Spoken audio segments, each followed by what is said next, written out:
The story begins with a gripping and intense scene as Riley North, a woman full of determination, chases after her sworn enemy.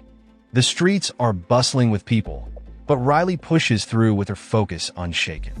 Despite suffering a deep knife wound, she refuses to give up. Her persistence pays off when she corners her target.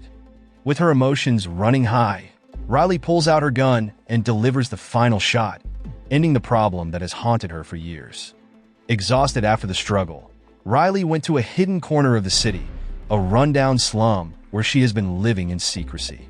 She steps into a battered black van and begins to care for her injury, unwilling to risk going to a hospital. Inside the van, she opens a box containing a chocolate cake. The sight triggers a wave of memories, pulling her mind back to a happier time 5 years earlier. In the flashback, Riley is at home with her daughter, Carly, who is showing excitement for her birthday. They prepare for the celebration, but their plans are interrupted by Peg, a neighbor who stops by to invite Riley to a parents' meeting. Riley politely declines, explaining she has other priorities. As a result, Peg, feeling slighted, storms off angrily. Despite the tension, Riley stays focused on making Carly's day special. Meanwhile, at work, her husband Chris is busy and unaware of the day's unfolding events. Riley, determined to throw Carly a wonderful birthday party, makes arrangements. But an unexpected obstacle arises. Her boss informs her that he is closing the shop early to care for a sick family member. Elsewhere, Chris faces a dilemma as his friend Mickey approaches him with a plan to rob a drug lord named Diego Garcia. At that moment, Chris hesitates, worried about the risks and the safety of his family. Later that evening, Riley returns home to find Carly's birthday party ruined. It was revealed that Peg has spread bad rumors, leading Carly's friends to stay away. Heartbroken with the situation, Riley promises Carly a fun evening instead. She then plans a night out with pizza and a visit to the local Christmas carnival to cheer her daughter up. Before leaving, Chris calls Mickey to back out of the robbery, as he doesn't want to risk putting his family in danger. When Riley, Chris, and Carly drive off together, they are unaware they are being watched by a shadowy figure named Cortez. At the same time, Mickey goes through with the robbery despite Chris's absence. However, the heist takes a dark turn when Diego Garcia catches Mickey and immediately executes him. Shortly after, Chris, Riley, and Carly walked happily through the carnival, enjoying the lively music, colorful lights, and delicious snacks. The air was filled with laughter as they treated themselves to peppermint ice cream before heading back to their car. Unbeknownst to them, danger was close.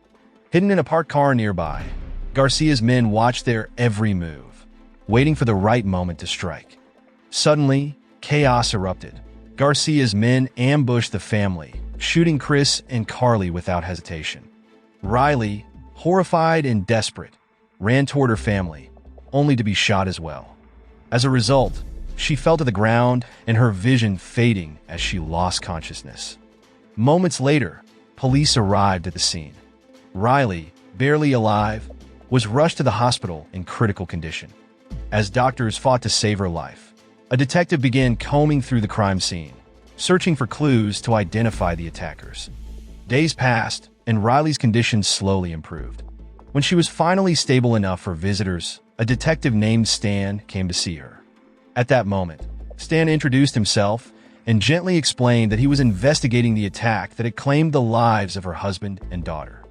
During their conversation, Stan revealed shocking details that Chris had planned to rob a notorious drug dealer named Diego Garcia. However, when he changed his mind and backed out, Garcia discovered his intentions. In retaliation, Garcia had Chris and Carly killed. Stan then showed Riley a photo of her family at the carnival.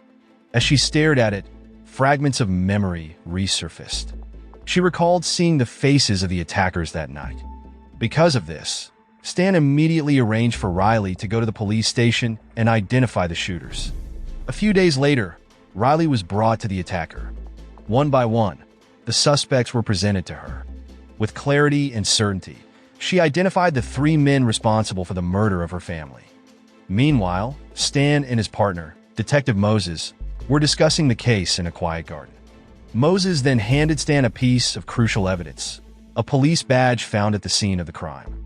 Apparently, the badge belonged to a corrupt officer working for Garcia's criminal network. As Stan pieced together the puzzle, unease settled over him.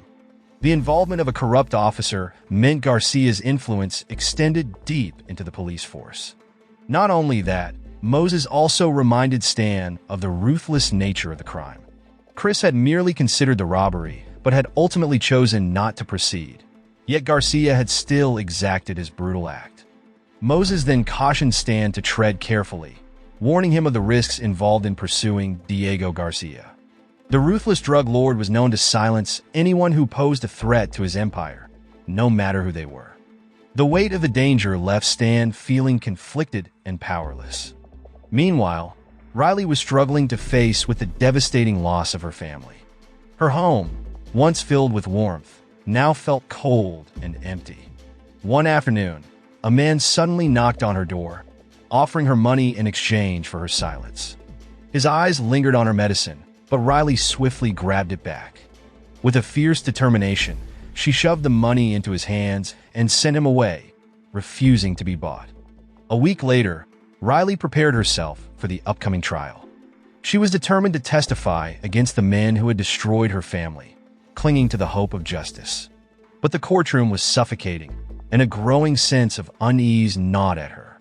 Midway through the proceedings, she realized that the man who had visited her home was the defendant's attorney. Apparently, her fears were confirmed when the defense lawyer attacked her credibility, claiming her head injury made her testimony unreliable. Riley was stunned by the manipulation and felt betrayed when the judge dismissed her evidence, citing insufficient proof. The decision was a devastating blow, as the defendants were set free. Unable to contain her fury, she lashed out and had to be restrained by the police. On her way to the hospital in an ambulance, Riley seized an oxygen cylinder and struck Stan, making her escape before anyone could react. As a result, she vanished, leaving chaos with her escape. Not long after, Moses and Stan attended Chris's funeral, hoping to catch a glimpse of Riley. They scanned the crowd, but she was nowhere to be found. With no other clue, their search ended in disappointment. Years later, the case took a shocking turn. At a carnival venue, the bodies of 3 men were discovered above a merry-go-round. Moments later, Stan and Moses arrived at the scene, only to realize these were the very men responsible for the murders of Chris and Carly. The horrific sight left no doubt that someone had sought vengeance. Elsewhere at the FBI office, Agent Lisa Illman was engrossed in her work when Agent Lee burst in with urgent news. He reported a gun theft committed by a woman and presented CCTV footage of the suspect. At that moment, Lisa froze as the image became clear that the suspect was Riley. Realizing the gravity of the situation, Lisa immediately sprang into action, preparing for what lay ahead. Meanwhile, at the crime scene, Stan and Moses carefully examined the clues when Stan's phone buzzed with a call from Lisa. At the same time, Riley, having patched up her wound, was back on the hunt, armed and ready. Later, at the FBI office, Stan and Moses met with Lisa. She then briefed them on Riley's escalating activities and played CCTV footage showing her stealing firearms from multiple locations. At that moment, the evidence showed that Riley was preparing for something big. While the agents strategized, Riley was already executing her next plan. She is on her way to track down the corrupt judge who had sabotaged her case years ago. Moments later, in a chilling act of vengeance, Riley tied the judge and drove nails into his hands, ensuring he felt the pain of his betrayal. Before leaving, she planted a bomb on his desk. Moments after her departure, the explosion destroyed the house, killing the retired judge.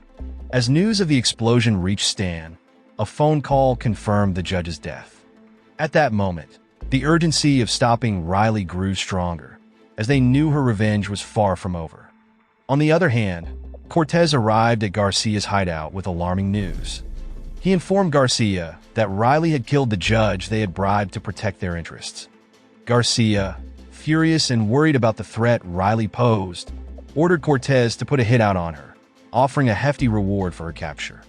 In the same tense atmosphere, Garcia met with his associate Ortega, who voiced his frustration, pointing out that 2 drug shipments had gone missing in a single week.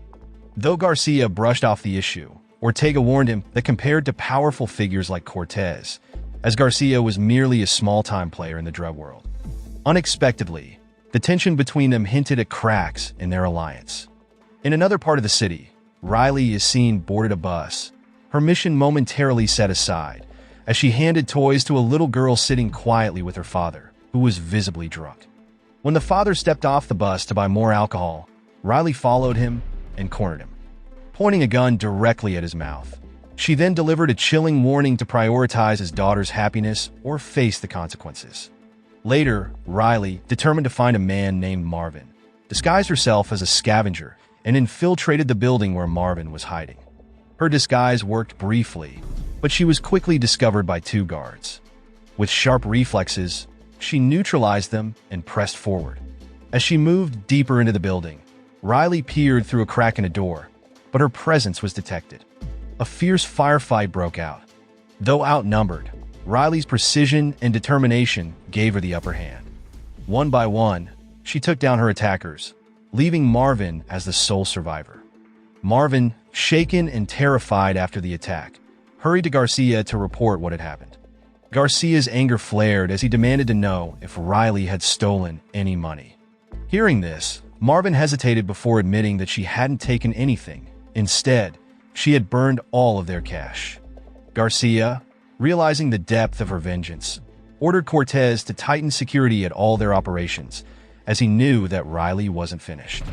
Meanwhile, news of Riley's attack quickly spread, dominating local news stations. Reporters described her as a dangerous vigilante, and the city buzzed with speculation about her next move. At the same time, the police arrived at one of Garcia's money laundering sites to investigate the scene. At that moment, Moses pointed out key evidence to his partner, Stan, but tensions between the two quickly escalated. Unexpectedly, Moses accused Stan of being distracted, suggesting his feelings for Lisa were clouding his judgment. Their heated argument was interrupted when Lisa arrived, curious to check the department's progress. Hoping to make an impression, Stan offered to escort her back to the department headquarters. Meanwhile, Garcia was reeling from the loss of Marvin, his trusted associate. Frustrated with the situation, he questioned how Riley could have known Marvin's location. At that moment, Cortez suggested that she might have been tracking them. Furious, Garcia decided to set a deadly trap, determined to end her vendetta. Elsewhere, Riley, unaware of Garcia's plan, meticulously prepared her own assault on his base. She studied every detail, determined to strike a decisive blow. At the same time, Stan and Lisa, using advanced surveillance tools, tracked Riley's movements via satellite, hoping to predict her next move. When Riley finally infiltrated Garcia's base, she was met with eerie silence. As she moved cautiously through the building, it became clear something was wrong. Moments later, she stumbled upon Garcia's trap, explosives planted to kill her. Realizing the danger, she turned to escape, but one of Garcia's henchmen spotted her and triggered the explosives. In the end, the building erupted in a massive explosion, collapsing into rubble. Shortly after, Lisa and Stan received an urgent report about the explosion at a warehouse and rushed to the scene. They soon arrived to find chaos, flames, debris, and confusion everywhere. Despite this, Lisa left to investigate further while Stan answered a call from Moses, who revealed that the warehouse was one of Garcia's key hideouts. Unbeknownst to everyone, Riley had narrowly survived by escaping into an underground aqueduct before the blast. Soaking wet and determined, she emerged from the waterway and flagged down a passing car. She then took the vehicle and sped off, pursuing a car carrying Garcia's men. At that moment, her resolve to dismantle Garcia's operation grew stronger with every mile. Meanwhile, Garcia received a phone call from his men, who falsely reported that Riley had been killed in the explosion. Sometime later, Lisa, determined to locate Riley, ventured into a rundown slum in search of leads. She approached a homeless man and asked if he knew anything. The man then spoke about an angel who helped the people there, sparking Lisa's curiosity and giving her a possible trail to follow. Meanwhile, Riley caught up with Garcia's men on a deserted road. However, with calculated precision, she ambushed their vehicle, killing them all in a swift and brutal attack. Back at his home, Garcia was watching the news when a report about a carjacking caught his attention. He immediately recognized the stolen car, as it belonged to his men. Moments later, the same car approached his gate. Trusting it was his team, the guards opened the gate, only to be shot down by Riley, who had followed the car. Realizing Riley was closing in, Garcia acted quickly. He ordered the house plunged into darkness and directed his men to take defensive positions. Moments later, Riley, undeterred, entered the house with careful determination, eliminating every obstacle in her path. After a tense and careful search, she cornered Garcia. Upon seeing her target, Riley immediately raised her weapon, ready to end it all, but hesitated when she noticed Garcia's young daughter. The child reminded her of her own daughter, and that brief moment of distraction gave Garcia the opportunity to counterattack, stabbing Riley. As the sound of sirens grew closer, Riley, wounded with the attack, made a swift escape. She then found refuge at Peg's house, where she tied him up before tended to her injuries. After that, Riley demanded answers about a wedding ring, but Peg's rude response only fueled her anger. Riley aimed her weapon at him, making it clear she wasn't in the mood for games. Back at the crime scene, Moses questioned an officer who revealed that the house belonged to a company. Moses, however, was convinced it was one of Garcia's properties. Frustrated, he confronted Officer Barker about why this connection hadn't been shared with Stan. Unexpectedly, Barker insisted he had informed Stan twice, planting feelings of doubt in his mind about Stan's true intentions. Elsewhere, Stan was combing through a rundown neighborhood when he ran into Lisa. She led him to a black van filled with illegal firearms. At that moment, Lisa explained that she had been investigating both Riley and Garcia for years and was determined to take them down. She also confirmed the rumors of a corrupt cop working with Garcia were true, though she didn't suspect Stan. In a shocking twist, Stan, who had been secretly allied with Garcia all along, suddenly shot Lisa.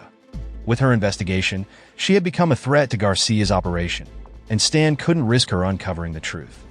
After disposing of his weapon, Stan called Garcia to reveal Riley's location.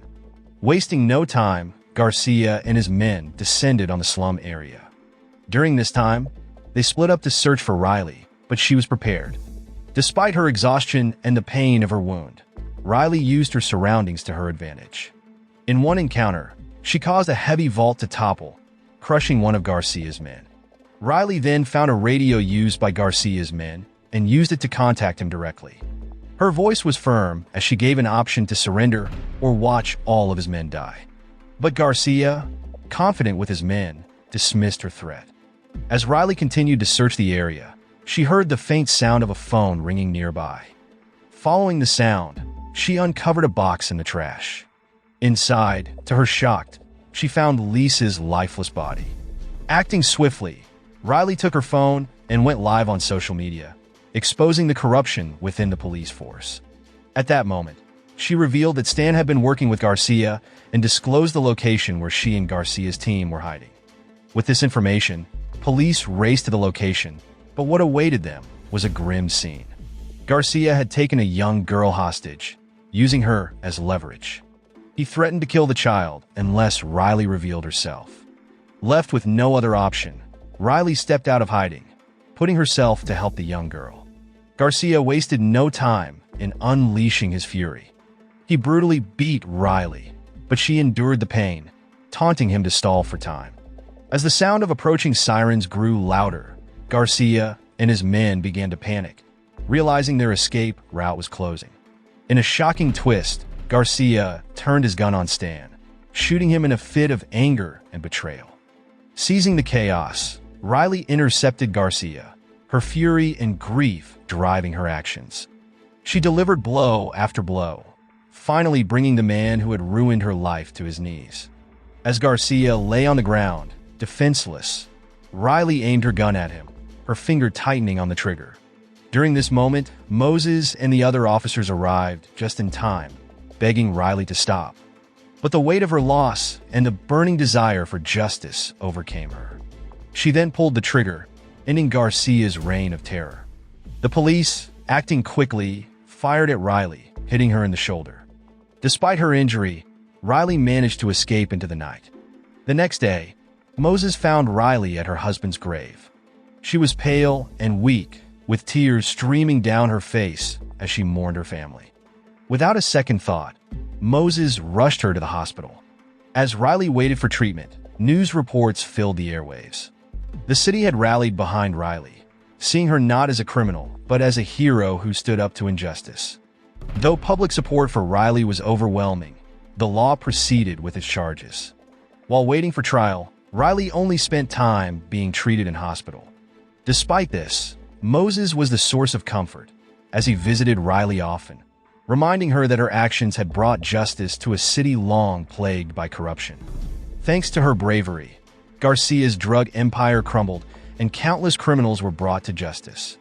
The city began to heal, and Riley's story became a symbol of resilience and courage. As the film drew to a close, Moses visited Riley one last time. He leaned in, speaking words of encouragement that carried a sense of hope. With a quiet smile, he slipped a key into her hand, a key to her handcuffs. It was a silent acknowledgement that Riley, despite her struggles and sacrifices, had earned her freedom. So the moral lesson from the story is revenge is sweet, but if you end up in the hospital in jail, maybe it's just bitter chocolate cake. And remember, always double check if the plan involves less stabbing and more pizza.